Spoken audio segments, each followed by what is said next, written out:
Hello, I'm Graham Fitch and I'm bringing you this video demonstration on polyrhythms from Steinway Hall in London, and it complements my article on the subject for Pianist magazine issue 89.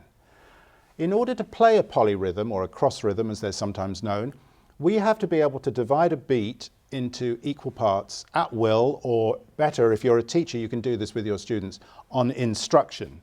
So let me establish a beat. Here we go. I'm going to divide it first of all in two. 1, 2, 1, 2, now 3.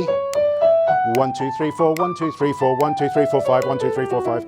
And do you see how we can do that? We can do that. Hands together. 1, 2, 3, 1, 2, 3, 1, 2, 3, 4, 5.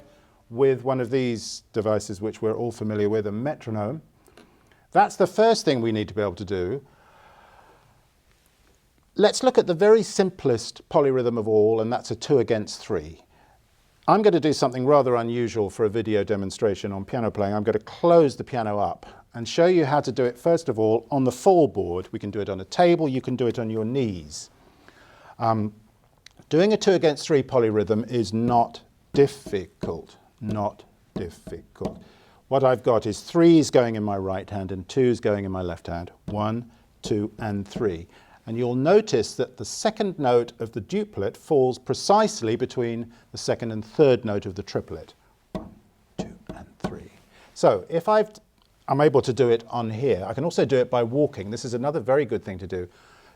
Walk and count your footsteps in, let's say, 3s, and clap the 2s. So that would be, okay? And you can do it the other way around. Walk in 2s and clap in 3s. Very good way to feel the polyrhythm in the whole body rather than just in the tips of the fingers. For beginners, this is a good way of doing it. Simply use the black keys of the keyboard. And of course, do it the other way around. Coming back to our scale.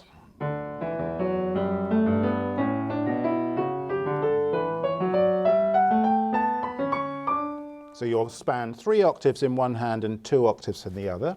If you do it the other way around, which I suggest you do, you'll have to start 2 octaves apart in order to avoid the collision that would happen.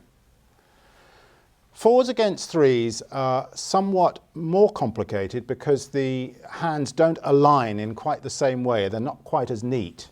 So if we're closing the fallboard again and using a rhyme or a sentence, there's 2 I would suggest. One is, pass the golden butter. Do you notice that that stresses the 3s? The strong parts of those words stress the divisions of 3s. Pass the golden butter.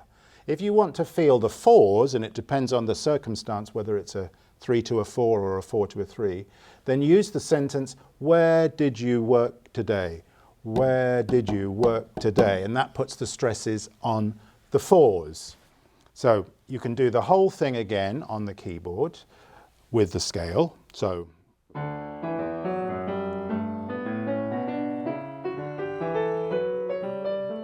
you see what I'm doing there? 4 in the one hand against a 3 in the other. And I like using a scale because we all know our scales at this stage of the game. By the time you're encountering 4s against 3s, you'd better know all your scales. And it's out of the context of the complexities of the piece of music. So it's a very good way of mastering the skill. Let's now move on to an exercise which really does do the job beautifully. And I'm going to change to triplets in the one hand. I'll show you. 1, 2, 3, 1, 2, 3, 1, 2, 3, 4, 1, 2, 3, 4, 1. Do you see how I'm dividing that up? The 5-finger position, up and down, becomes 4s, and the right hand in this case is triplets. So what I do is I alternate one with the other.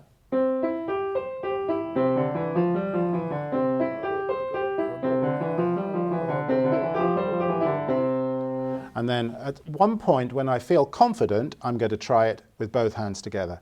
The first time you do it, it'll probably go wrong. Don't immediately go back to the hands together. Go back to the beginning stages. That's really important. It's a little bit like riding a bicycle. You'll fall off several times before you get it right, and then you'll never get it wrong again. So the process for a piece is exactly the same as for that exercise. So if I show you a famous example.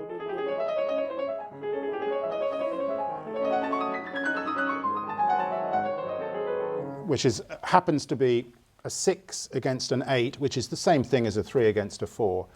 I'm going to use my trusty metronome now.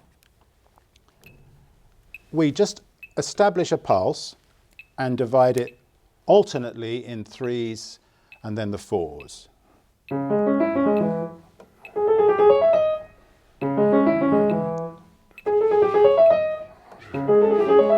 Until such time, let me get rid of this, until such time as I feel confident to just try the both hands together.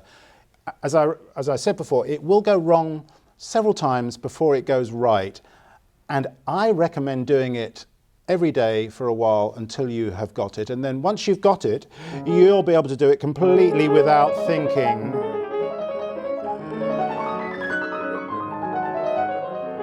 Now that, of course, was the famous Fantasy Impromptu by Chopin, but you can use that method for any given polyrhythm, where it be it a 5 against a 7 or a 9 against a 4, whatever it is, that process will work. So I hope that's helped you, and I look forward to seeing you again soon.